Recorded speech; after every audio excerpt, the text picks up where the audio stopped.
Hello, ladies and gentlemen. I woke up this morning. When I say morning, I woke up by 1 o'clock. Since the past 20 years, I've spent probably only 2 hours out of 24 sleeping. The other 22 hours, I devote them almost exclusively to Igbo courses. So I woke up this morning and found a totally valid and responsible question from Eitan Shai, an Israeli. He wanted to have a more elaborate description of Etu Anisi Ebi Ubu, of how we circumcise males. Frankly, I'm getting tired. I never knew there would be a time I would see a question relating to Omenana and not attend to it within the hour. But after having worked non-stop for more than 20 years, I'm getting tired. And I'm using this opportunity to call on my colleagues that want to work, those that are not waiting until before they begin to do what they should do. Francis Duru, you want to work. Zerabi Obi Iyile, you go all out there to write on Omenana. Zerabi Igbebuna Mmadụ, you write. You do what we should all be doing as members of Omenana Defenders. Zerabi Engineer Zogo, you're right. Zerabi Osuji, you're right. Zerabi Ikechukwu Osuji. Zerabi Luke Chimuba, you have come out of hibernation and I love that.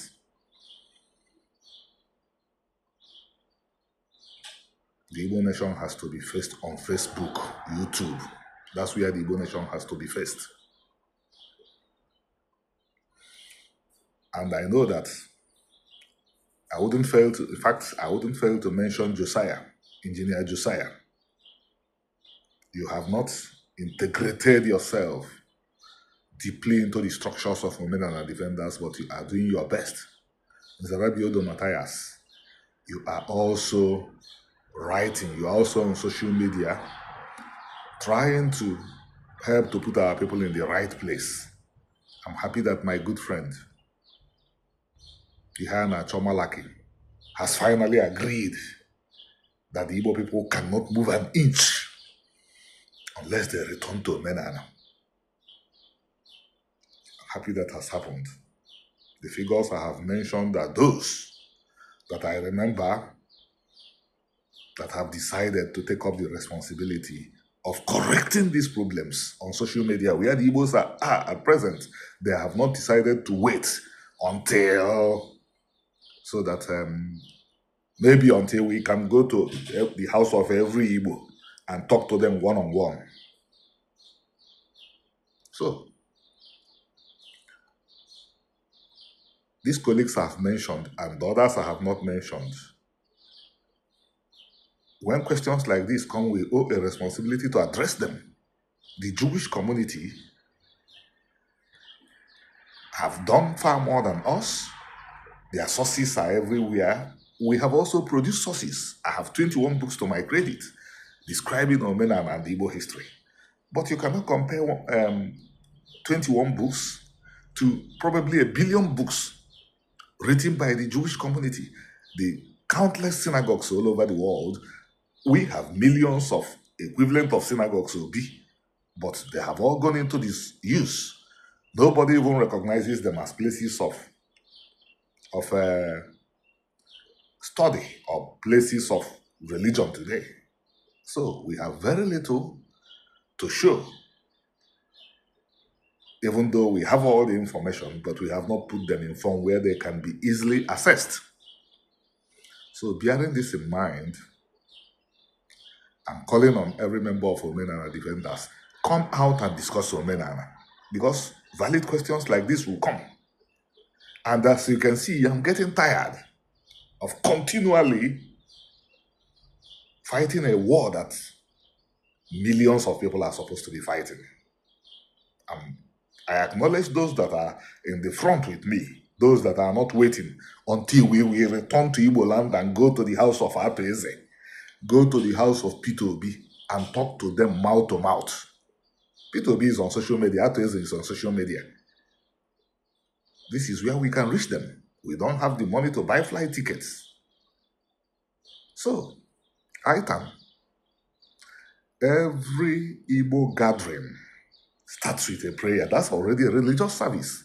Yesterday, I had a meeting of the Olaude Equiano Institute with my colleagues, Professor Rabbi Walt Isaac, the secretary of the institute, Shimon, Samedi Sabrina, and the Rabbi Obiorashira.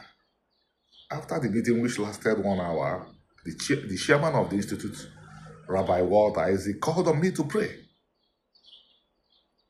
Just as I prayed at the beginning, it is our custom that no meeting will ever be held unless a prayer is said. So what happens when we want to engage in Ibiu is the child is born on the 8th day, the Umunna gathers. You see, until disaster fell on us, 99% of the Ibiri people, when I say the Ibiri people, I'm talking about our traditional name. This Igbo, I knew what we called ourselves was Ibiri. Somebody like you, Aitan, I don't know your age, but you are definitely over 18, you will be addressed in the Igbo world as Oke Ibiri. Your sister, who is 2 years older than you, will be addressed as Ibiriachi. Of course, you know what Ibiri means. Ibiri means Hebrew. Even in your Israeli Hebrew, it's modern Hebrew, it is Ibri or Ivri. V and B are interchangeable. So, the Umunna gathers, the father of the child sends out messages, Umunna, that is, the family gathers on the 8th day. By the ritual circumciser, Unyene Biubu must have been informed that a job is available. The person walks up, a prayer is said by the oldest man in that gathering. Chukwu is called upon to witness this solemn activity. Chukwu will be there. The child will be given to the circumciser. Meanwhile, the mother is dressed in her best apparel, dressed because a feast will follow. The child is handed over to the circumciser, Onyene Biugu. As he's doing his job, I'm now going to describe the medical parts of it. As he's cutting, anatose mirioko, hot water, warm water will be dropped on the penis to make sure the pain is not too much for the child. Within a few minutes, the circumcision has taken place. Then, another part of the service takes place. The oldest man says a prayer again that this child has been welcomed into the community.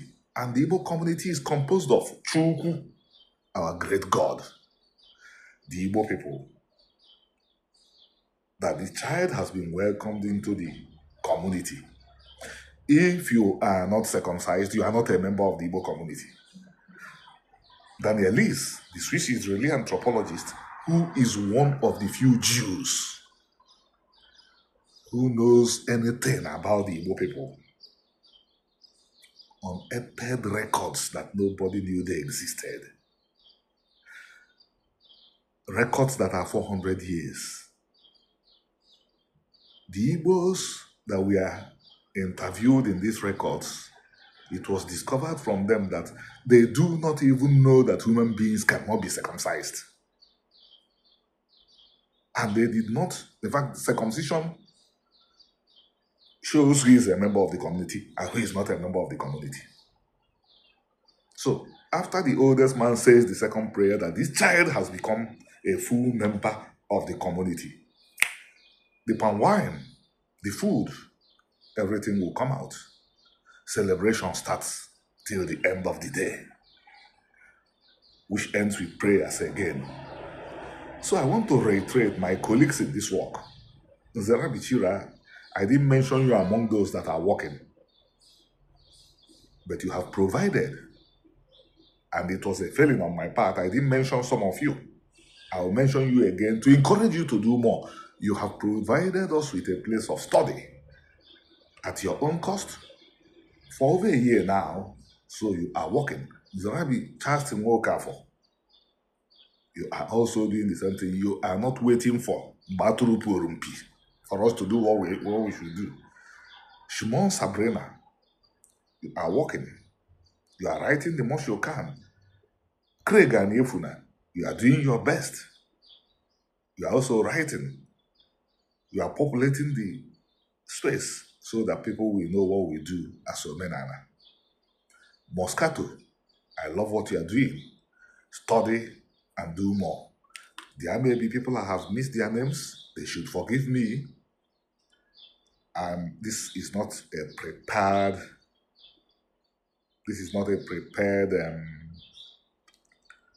appearance. It is to explain to Eitan Shai and Israeli how we engage with Ibiubu. Thank you, ladies and gentlemen. Unfortunately, I don't want to not add this. The Igbos are yet to realize that they have to know things like this before they know the way to Asorok. Because it is when they know the things like this that they will know the way to Asorok and know the way to the United Nations. And on this note, I ask Chuku to protect all of us this week and make sure that we are all healthy, safe, prosperous. May we say, Amen.